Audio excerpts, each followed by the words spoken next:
billahi minash shaitanir rajim. Bismillahir rahmanir rahim. Welcome to Triple E 415 Digital Image Processing. Uh, Today and in the coming one or maybe two lectures, we'll be talking about morphological image processing. In this lecture, we'll be talking about the basics of what is actually morphological image processing. Then we'll be talking about some basic concepts needed for morphological image processing, such as set theory. We'll be talking about the basic binary operations done using morphological image processing, like dilation, erosion, opening, and closing. And later on, we'll be talking about connected components, and lastly, we'll be touching on a single algorithm, or in fact, two algorithms on morphological image processing. So, what is this morphological image processing? First of all मैं ये कहना चाह रहा हूँ कि शुरू के lecture जब हमने पढ़ना शुरू किए थे इमेज प्रोसेसिंग, तो हमने एक डेफिनेशन पढ़ी थी डिजिटल इमेज प्रोसेसिंग की, जिसमें हमने कहा था कि what is a digital image, और डिजिटल इमेज प्रोसेसिंग क्या होती है कि हम एक डिजिटल इमेज लेते हैं जिसकी वैल्यूज डिस्क्रीट होती हैं, ठीक है, वो फ्लोटिंग वैल्यूज नहीं होती, इंटीजर वैल्यूज होती हैं, और उसकी एक फिक्स्ड लेंथ होती है, वो कॉन्टिन्यूस नहीं होता, डिस्क्रीट होता है। हमारे केस में, मैट्रिक्स के केस में, वो 2 डायमेंशनल होता है, इमेज के केस में मैट्रिक्स 2 डायमेंशनल है। और इमेज प्रोसेसिंग एक ऐसी साइंस है जिसमें हमने कहा था कि वो will be taking input as a image as an input, will process that input image and will be sending output as an image as well. Later on हमने कहा था कि एक और इसी से मिलती जुलती इमेज प्रोसेसिंग से मिलती जुलती एक शाख है आजकल बड़ी इन्हें call computer vision. Computer vision में इनपुट तो इमेज होती है लेकिन आउटपुट इमेज नहीं होती। जो भी आप एल्गोरिदम्स अप्लाई करते हैं, प्रोसीजर्स करते हैं, ये terms they go hand in hand, ये बड़ी क्लोजली रिलेटेड टर्म्स हैं, आप एक से दूसरे को अलग कर नहीं सकते वैसे। लेकिन just for simplicity, just for some elaboration के व्हाट इज कंप्यूटर विजन, तो कंप्यूटर विजन में हमने ये कहा था कि हम किसी भी एक सिस्टम को एक इमेज पास करते हैं, it will return us the features और some other information about the image rather than giving us the image. तो ये मॉर्फोलॉजिकल इमेज प्रोसेसिंग भी कुछ ऐसी ही चीज़ है कि जिसके अंदर हम कलर्स और उसके ग्रे स्केल्स और ग्रे लेवल्स से ज़्यादा हम इस चीज़ पे तवज्जो दे रहे होंगे कि what are the shapes inside an object, inside an image, sorry, एक इमेज के अंदर कौन कौन से ऑब्जेक्ट्स हैं और उनकी क्या क्या शेप्स हैं, उनकी बाउंड्रीज कैसी हैं।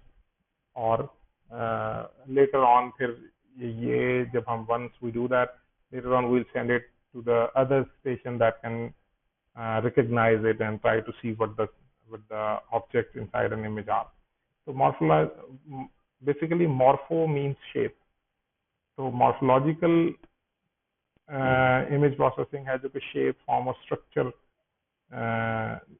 extract करने के लिए इस्तेमाल की जाती है। और बेसिकली ये रिप्रेजेंटेशन और डिस्क्रिप्शन के लिए इस्तेमाल होती है किसी भी रीजन, शेप, जैसे कि आप बाउंड्रीज एक्सट्रैक्शन करा सकते हैं किसी भी ऑब्जेक्ट की, कि आगे चल के हम देखेंगे हमारे पास एक इस तरह का एल्गोरिथम आना है जिसके अंदर हम अपने ऑब्जेक्ट की बाउंड्रीज को एक्सट्रैक्ट करवाएंगे। हम स्केल्टन्स वगैरह किसी भी ऑब्जेक्ट के बना सकते हैं। स्केल्टन से हमें फ़ायदा ये होगा कि हम जब शेप बेस्ड वो करेंगे सेगमेंटेशन, तो ये उसमें काम आएगी। तो और देन मॉर्फोलॉजिकल इमेज प्रोसेसिंग जो है वो मॉर्फोलॉजिकल फिल्टरिंग के भी काम आएगी, will see about that, but they are कुछ चीज़ें जो रेलिवेंट हैं इस इमेज प्रोसेसिंग की टेक्निक से, उसमें ये है कि इन एसेंस हमारा इमेज जो है वो बाइनरी इमेज हुआ करेगा, जिससे हम ये सारी प्रोसेसिंग करेंगे। Although this can be extended for grayscale images as well, we'll see whether we'll touch that thing or not. Lekin same approaches can be apply to grayscale images as well. ये समझाने के लिए, और mainly जो काम morphological image processing में होता है वो ब्लैक एंड वाइट इमेजेस में ही होता है। और ये जो मॉर्फोलॉजिकल इमेज प्रोसेसिंग है ये बेस करती है सेट थियरी पे। सेट थियरी अगर आपको याद हो कि हमने कहा था कि एक जैसे एलिमेंट्स जो होते हैं वही फॉर्म सेट ऑफ इट, और फिर सेट के यूनियंस होते हैं। Will briefly touch upon that as well. Okay, तो बाइनरी इमेजेस हमारे पास कैसे आ रहे होते हैं? बाइनरी इमेज हमारे पास बेसिकली थ्रेश होल्डिंग एक क्राइटेरिया हमने ये बताया था कि हमारे पास अगर कोई एक इमेज है जिसके ग्रे लेवल्स है 0 से 255 तक, तो हम उसको ब्लैक एंड व्हाइट कन्वर्ट कर सकते हैं। We can do that by, ये लेट से 0 से हमारे पास जा रहे हैं 255 तक, तो हम उसको कहते हैं कि जी एक सर्टन पिक्सल रेंज है। इस केस में मैं कह देता हूँ लेट से कि 150 है। इमेज कुछ ऐसा था हमारा, हमने कहा 150 से नीचे वाली जितने भी पिक्सल्स हैं वो 0 हैं, और 150 से ऊपर वाली जितने भी पिक्सल हैं वो 1 है। तो हमने अपने इमेज को ब्लैक एंड व्हाइट दो स्केल्स में बाइनरी में कन्वर्ट कर दिया। ठीक है, और बाइनरी इमेज और भी तरीकों से डिटेक्ट की जा सकते हैं। इस तरह का फीचर डिटेक्टर्स जो हैं वो भी बाइनरी इमेज आपको रिटर्न कर रहे होते हैं।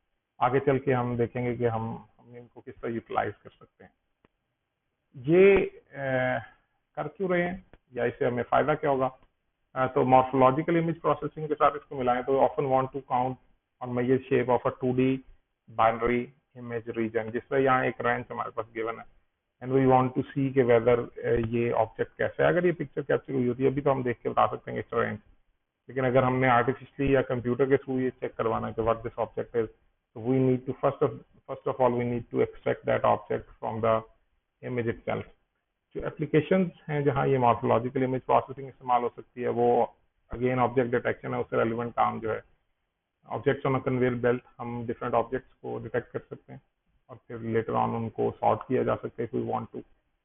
करेक्टर्स को, टेक्स्ट को, मैप्स को इस्तेमाल किया जा सकता है। आगे चल के इसकी एग्जांपल्स भी हैं वो भी देखेंगे। If we want to count the chromosomes in a given image, अगर हम मेडिकल इमेजिंग के अंदर देखें तो क्रोमोसोम्स काउंट करने हैं हमने, क्रोमोसोम्स की शेप देखनी है, उनको फिर फर्दर इन्हांस करना है, तो ये उस काम के लिए भी इस्तेमाल हो सकते हैं।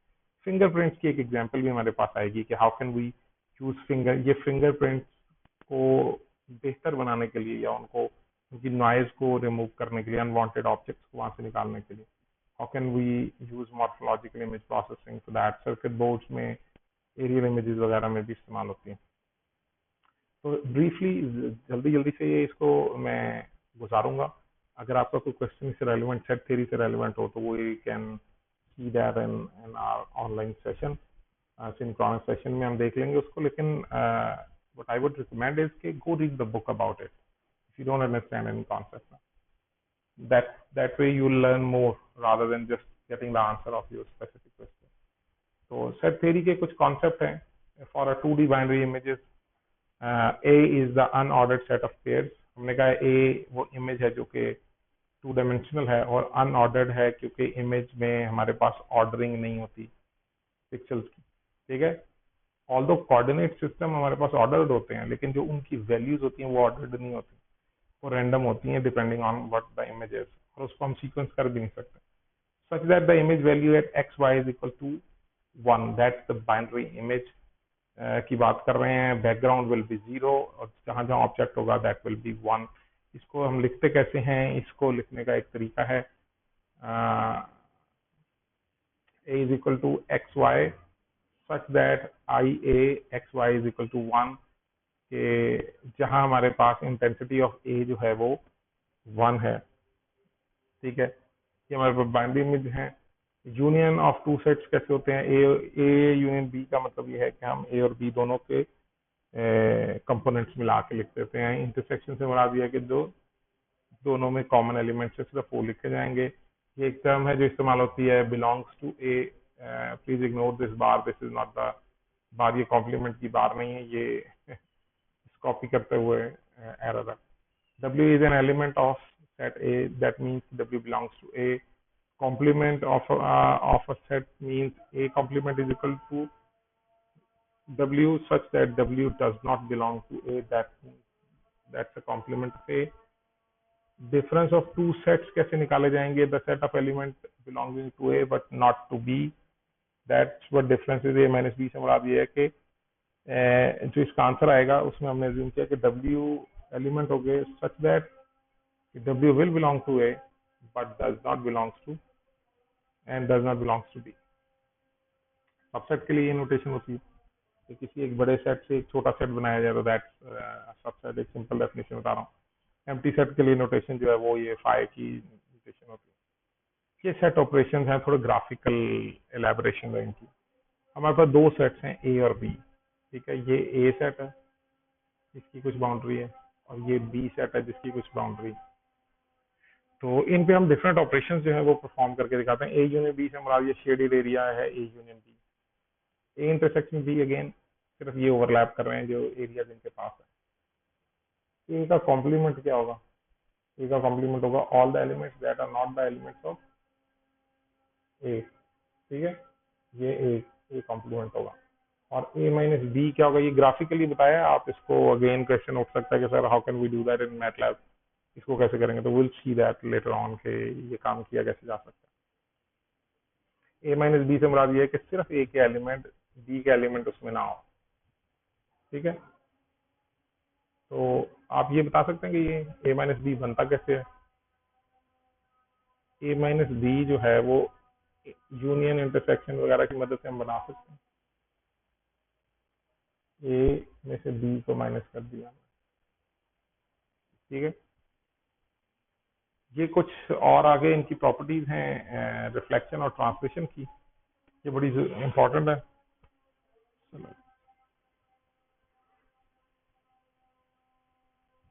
ये हमारे पास एक बी एक सेट है जिसको हमने ग्राफिकली यहाँ शो किया हुआ है। ये बी है ये, और याद रखिएगा ये सेट्स होंगे, इनका रेफरेंस पॉइंट या ओरिजिन बड़ा इंपॉर्टेंट है। तो यहाँ से बताया हुआ ये इसका ओरिजिन है। तो रिफ्लेक्शन से मुराद है कि हम इसको इसके एक्सिस के अक्रॉस रिफ्लेक्ट कर देंगे। बी हैट ये होता है, ठीक है। ये रिफ्लेक्टेड है इस सेट का, ये रिफ्लेक्शन है, ठीक है। रिफ्लेक्शन अलोंग द एक्सिस है, ठीक है। ये अलोंग द एक्सिस ली जाएगी। ट्रांसलेशन से क्या मुराद है? ये ट्रांसलेशन कहलाती है। बी और छोटा सा जेड लिखा होता है, जेड एक वेक्टर है जिससे इसको ट्रांसलेट किया जा रहा है। तो कर क्या रहे हैं बेसिकली? जेड जो था वो कुछ इस तरह की चीज थी,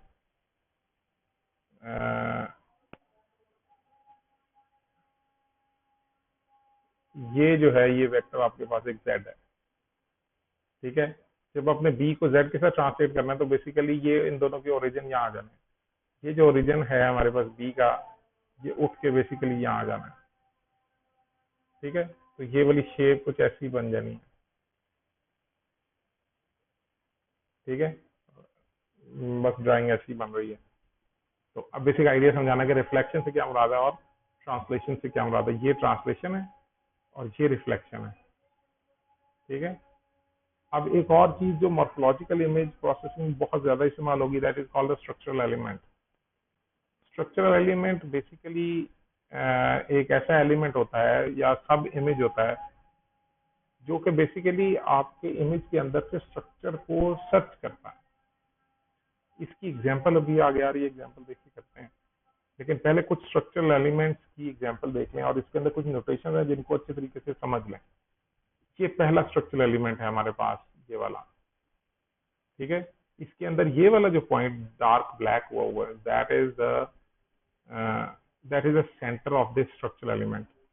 अब इसको रिप्रेजेंट कैसे किया जा सकता है मैट्रिक्स की फॉर्म में? ये जो ये हमारे पास व्हाइट डॉट्स हैं, यहाँ वैल्यू 0 है, बाकी जगह वैल्यू 1 है। ऑल्दो नोटेशन ऐसी नहीं होती, 0 means black and 1 means high, लेकिन just for the sake of understanding हमने ये किया हुआ है कि जो शेडेड हैं that means they are occupied, they are 1, बाकी जो अनकवर्ड हैं जो मतलब वाइट हैं वो 0 है। तो हमारे पास ये एक 4 नेबर वाला आप कह सकते हैं कि एक स्ट्रक्चर। सिमिलरली ये हमारे पास एक स्क्वायर है जो कि फुली फिल्ड है, ये सारे का सारा एक स्ट्रक्चर है। ये हमारे पास एक वर्टिकल जो है स्ट्रक्चर है। अब इसमें सेंटर पॉइंट प्लीज इस पर ध्यान रखिएगा, ये बड़ा इंपॉर्टेंट है। हमारे पास ये इसका डायगोनल या डायमंड शेप का जो है, डायमंड शेप का स्ट्रक्चर भी अवेलेबल है। स्ट्रक्चर एलिमेंट करेंगे क्या? ये हमारे जो बेसिक मॉर्फोलॉजिकल ऑपरेशन है उनके अंदर से इन स्ट्रक्चर्स को सर्च करेंगे और इनकी मदद से हम आगे डिफरेंट ऑपरेशंस करेंगे और ये हमें फीचर्स वगैरह को इन्हांस करने में और एक्सट्रैक्ट करने में मदद करेंगे। हमारे पास दो फंडामेंटल ऑपरेशंस हैं जो कि हम मॉर्फोलॉजिकल इमेज प्रोसेसिंग में पढ़ते हैं।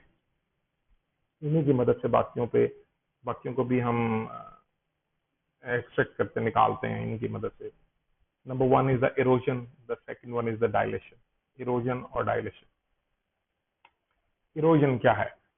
इरोजन को डिफाइन किया जाता है, इरोजन का सिंबल है ये माइनस और उसके ऊपर एक सर्कल सा बना हुआ, ठीक है, या हाफ कट सर्कल। अब इसको ये ऐसे लग रहा है लेकिन बेसिकली ये होता किस तरह का है, माइनस और उसके ऊपर ये सर्कल। तो अगर मैं लिखूं A dash B, sorry minus B, तो बेसिकली ये मेरे पास स्ट्रक्चरिंग एलिमेंट है एस ई, जिसकी एग्जांपल अभी हमने पीछे देखी, और ए मेरे पास कोई भी इमेज है, स्ट्रक्चर है, सेट है। The set of A by set B is erosion, जो है वो इस तरीके से बताई जाती है। क्या क्या एक्सप्लेन कर रहे हैं? Z such that B is, B Z से मुराद क्या? ट्रांसलेटेड टू जेड और that is a subset of A, ठीक है, that is a subset of A. Interpretation इसकी क्या है? What does that mean? Shift B by G, आप पहले बी को जी से शिफ्ट करें। If it is completely inside A, output a one. ऐसे समझ नहीं आएगी, एग्जाम्पल करते हैं। अगेन बड़ा सिंपल सा हमारे पास, या वो जो स्ट्रक्चरिंग एलिमेंट है वो बड़ा सिंपल है, उसका ओरिजिन जो है वो डार्क ब्लॉक से इंडिकेट किया गया है। तो ये वाला इमेज गिवन है हमारे पास, इट्स 6x6, हमने एक मैट्रिक्स ली हुई है, ए इमेज है। इसमें जहां जहां वन है वो हमने शो किया हुआ, बाकी सारे जीरो हैं। अब ये चीजें में रखिएगा कि ये ब्लैक एंड व्हाइट इमेज है, ये फ्रेश ओल्ड इमेज है, इसमें और ग्रे लेवल्स नहीं होंगे, सिर्फ जीरो और वन है। अब हमने करना क्या है? विल बी स्टार्टिंग, हमारे पास ए इरोजन बी का जो आंसर है वो भी 6x6 होगा। आप पहले आइटम पे यहाँ से स्टार्ट होंगे। ये हमारे फिगर का, हमारे इमेज का ओरिजिन ये होता है। आप ये स्ट्रक्चरिंग एलिमेंट इसके ऊपर प्लेस करेंगे, ठीक है। स्ट्रक्चरिंग एलिमेंट आपने प्लेस किया, क्या हमारे इमेज में स्ट्रक्चरिंग एलिमेंट के नीचे भी वन एग्जिस्ट कर रहा है? नहीं कर रहा है। इसका मतलब है कि ये वाला जो हमने ट्रांसलेशन ऑफ बी की है एट दिस पॉइंट, ये ए के साथ ओवरलैप नहीं कर रही, तो वो will be putting a zero है। सिमिलरली हम इसको आगे मूव करेंगे, हमारा सेंटर इधर आ जाएगा। तो मैं पहले इसको इरेज कर दूं,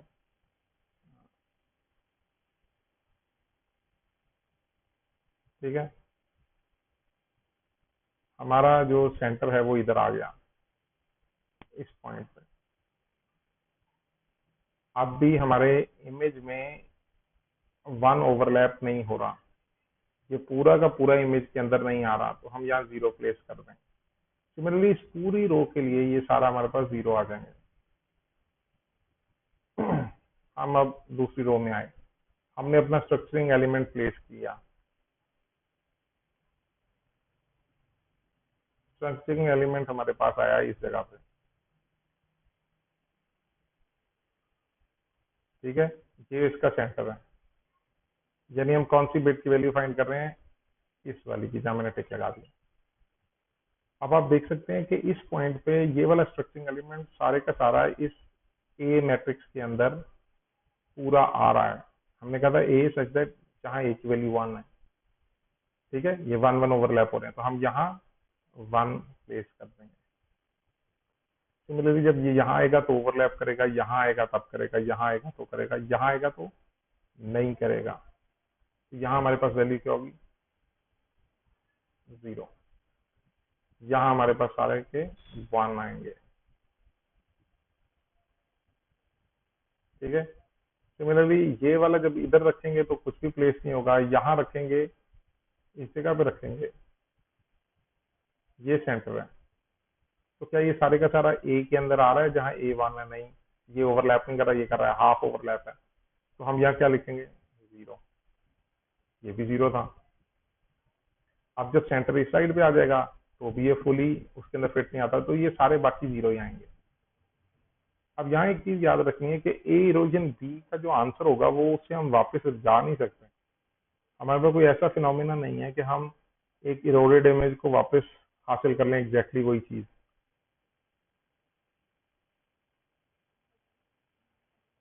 तो इंफॉर्मेशन लूज हो जाती है इरोजन के बाद। ठीक है। अब स्ट्रक्चरिंग एलिमेंट अगर हमारा डिफरेंट होता, लेट्स से स्ट्रक्चरिंग एलिमेंट ये वाला होता हमारे पास, अब मैं मैट्रिक्स की फॉर्म में बनाने लगा, because that's more easier for me. Easy right. अच्छा जी, स्ट्रक्चरिंग एलिमेंट में ये मेरा सेंटर है, मैं कहता हूँ 1 1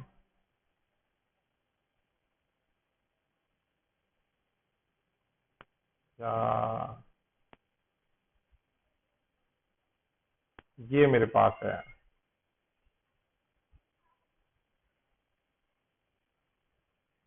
ठीक है, और सेंटर ये है। अब अगर मैं इसको इरोड करवाता हूँ इस इमेज के साथ, अब इसका रिजल्ट बड़ा डिफरेंट आएगा। इसका रिजल्ट वो वाला नहीं होगा जो हम हमारे पास अभी आया।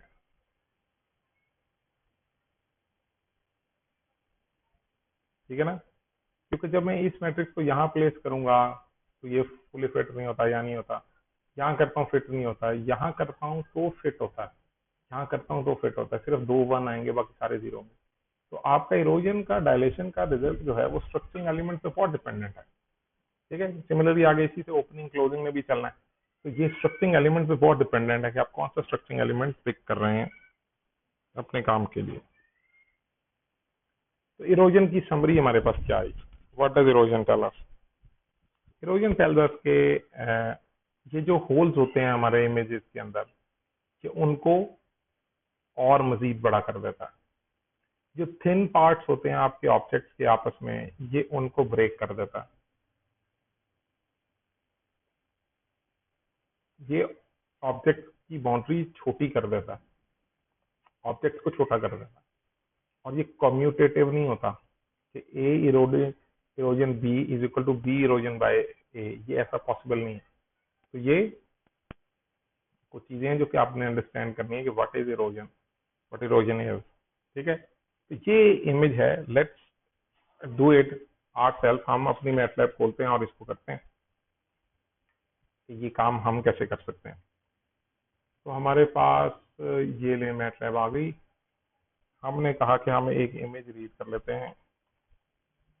रीड, मैंने इस फिगर को रीनेम किया हुआ है, इसका नाम मैंने ब्लैक एंड व्हाइट सर्किट रखा हुआ है, वैसे फिगर करके कुछ लिखा था, बी डब्ल्यू सर्किट डॉट सेफ इमेज है। ये इमेज मैंने रीड कर लिया। If you want to see the image I can show you the image. ये एक इमेज है जिसमें हमारे पास एक सर्किट बोर्ड की पिक्चर है, जिसमें ये सोल्डरिंग आयरन है, ये सोल्डरिंग है, ये दरमियान में वो बड़ी चिप है। ठीक है, और ये वायर्स हैं जो कि इनको आपस में कनेक्ट कर रहे हैं। तो बेसिकली हम क्या करना चाह रहे थे, या जो कंपनी थी वो चाह रही थी कि हमें पता चले कि जो सोल्डरिंग इस पे प्लेस करनी है वो कितनी प्लेस करनी है। तो we want to have these objects only in the image. तो हमने कहा let's see how erosion can help us in this. तो हमने एक कमांड जो हमारे पास इस्तेमाल होगी अभी आगे चल के, मैं आपको ये दिखाऊंगा भी, वो ये कि हमें स्ट्रक्चरिंग एलिमेंट बनाना है। तो लेट्स से कि स्ट्रक्चरिंग एलिमेंट मैं एक बनाता हूँ SE, और स्ट्रक्चरिंग एलिमेंट बनाने के लिए हमारे पास जो कमांड होती है वो strel की कमांड है। ओके, strel,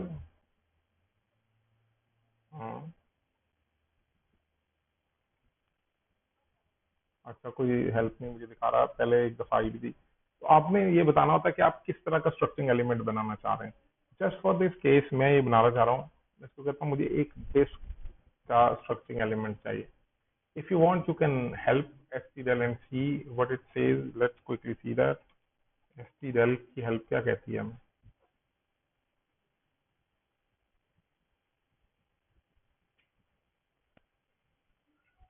ये देखो, ये एसटीएल हमें बताता है कि STL create morphological structuring elements. इसकी आर्बिट्रेरी और उसकी नेबरहुड बतानी होती है कितनी है, और डिफरेंट तरह के हम octagon, line, rectangle, square, sphere, ये सारी चीजें हम बना सकते हैं। ठीक है, तो जो मैं अभी इस्तेमाल करने लगा हूँ वो ये है मेरे पास स्ट्रक्चरिंग एलिमेंट एसटीएल, और मैं उसको कहता हूँ कि मुझे चाहिए डिस्क। मुझे डिस्क का रेडियस उसे बताना है। लेट्स से रेडियस मैं बताता हूँ 1। ओके, सॉरी माय बैड, मैंने गलत लिखा। स्ट्रेल ये एक लॉजिकल वो बन गया, नेबरहुड 3x3 की नेबरहुड है। डायमेंशनबिलिटी ये 2 क्रॉस यानी 2 डायमेंशनल है, 2 डिजिट का इमेज होता है। तो ये हमारे पास एक स्ट्रक्चरिंग एलिमेंट आ गया। अब हम इसको इरोड करवाना चाहते हैं, तो हमारे पास एक बिल्ट इन कमांड है इरोड। तो मैं इसे कहता हूँ out1, क्योंकि I will be playing with the structuring element. तो मैं कहता हूँ I am Erode, I am, और जो स्ट्रक्चरिंग एलिमेंट मेरे पास था उसके साथ मैं इसको इरोड करा देता हूँ। Erosion is done. मैं कहता हूँ कि देखते हैं कि क्या है इरोजन। इमेज शो करवाना है मुझे out1। ओके, अब मेरे पास 2 इमेजेस आ गए। ये इरोडेड इमेज है, ये देखो जी। जो राइट साइड पे इमेज है वो इरोडेड इमेज है, और जो लेफ्ट साइड पे है वो आपके पास सर्किट बोर्ड का इमेज है। अब जो जो लाइन आप ये देखो, यहाँ लाइन, ये वाली लाइन आपके पास जरा मोटी लाइन थी, और स्ट्रक्चरिंग एलिमेंट जो था वो उसने इसको थिन कर दिया। सिमिलरली अगर आप गौर करें तो ये वाली साइडें जो है ये भी थिन हो गई हैं, ये भी छोटी हो गई हैं, ये जिसका ये देखें। ठीक है, तो अगर आप इससे बड़ा स्ट्रक्चरिंग एलिमेंट लेते, अगर आप डिस्क इससे बड़ी बना लेते, तो वो इसके अंदर से मजीद इन चीज़ों को रिमूव कर देता। Let's let's see that. तो मैं एक स्ट्रक्चरिंग एलिमेंट एक और ले लेता हूँ, डिस्क का, अब की दफ़ा रेडियस में उसका 3 दे देता हूँ। मैंने लास्ट टाइम उसको स्ट्रक्चरिंग एलिमेंट क्या दिया था, ठीक है, 5x5 का आ गया। अब ये इससे भी बड़ी लाइनें जो हैं उनको ओमिट कर देगा ओरिजिनल इमेज से, लेकिन आपके वो जो कॉन्टेक्ट हैं वो मजीद पतले हो जाएंगे, मजीद थिन हो जाएंगे। तो out2 हमारे पास आ रही है आई एम इरोड,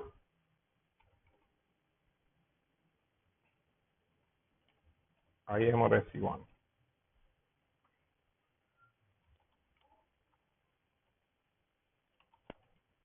मैं इसको out2 को डिस्प्ले करवा देता हूँ।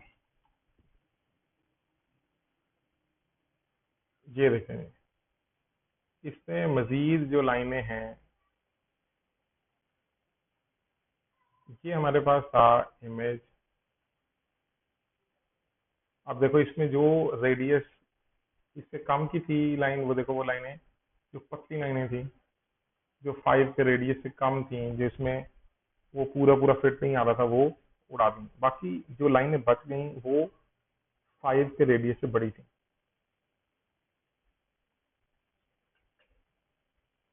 सॉरी 3 के रेडियस से। और अगर आप गौर करें, हम्म, ये फिगर 3 है, ये फिगर 2 है। तो आप देखें कि इसके अंदर ये इनकी भी साइज छोटे हो गए इनके, देखो ये इसे थिन कर दिया हमारा जो इरोजन ने हमारा ऑब्जेक्ट है, लेकिन उसने अनवांटेड वो जो लाइंस थी उनको रिमूव कर दिया। तो यहाँ से हमें क्या समझ आ गई कि इरोजन रिमूव 10 लाइंस, या कोई आइसोलेटेड डॉट होता हमारे पास उसको इसने रिमूव कर देना था। बेसिकली करता क्या है कि ये ग्रॉस डिटेल्स जो हैं उनको छोड़ जाता है, और ये पीलिंग करता है, जिससे हम पीलिंग नहीं करते, छीलते हैं लेयर्स, ये उस तरीके से लेयर्स को छील देता है।